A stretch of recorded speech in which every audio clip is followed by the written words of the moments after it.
He gave Paul grief in verse 7. Don't miss the text. Soon as Paul came down from verse 4 of this revelation, in verse 7, God gave him frustration. Y'all getting it late?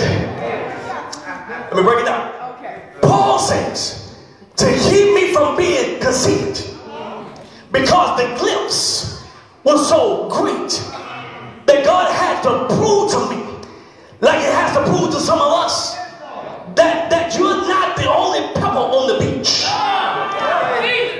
He had to prove to us that you're not the only tin can in the alley.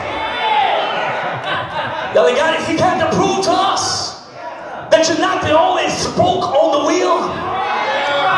You're not the only fish in the sea. You're not the only star in the sky. Paul says to keep me grounded, that sometimes God will give you something just to remind you that you are not all that.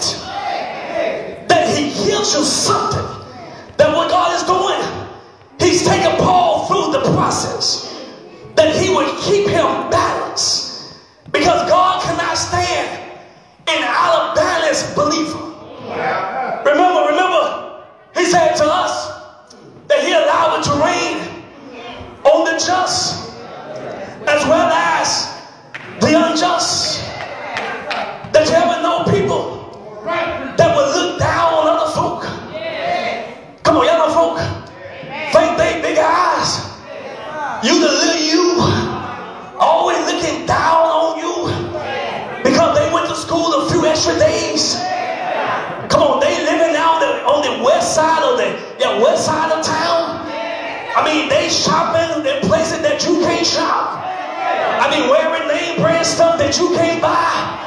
And they got the nerve to try to look under eye. Come on, y'all know some folk. To look under eye at you. I mean, they taking all these vacations.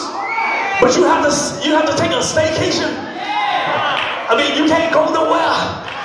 I just stay on the home front. But listen, you have to tell the devil, listen, you're a liar. I mean, the next time you see them, listen, the only reason why you acting all arrogant, acting all stuck up, that the only reason you got what you got, the only reason you live where you live, the only reason you dress like you dress, drive like you drive, is not because you've been so righteous, but it's because of the favor of God that's been on your life. Because listen, you can't do nothing without the Lord. And so the Lord has to bless some of us. But there's some folk that the Lord can't bless. Because there's some folk that get arrogant. They get all beneath themselves.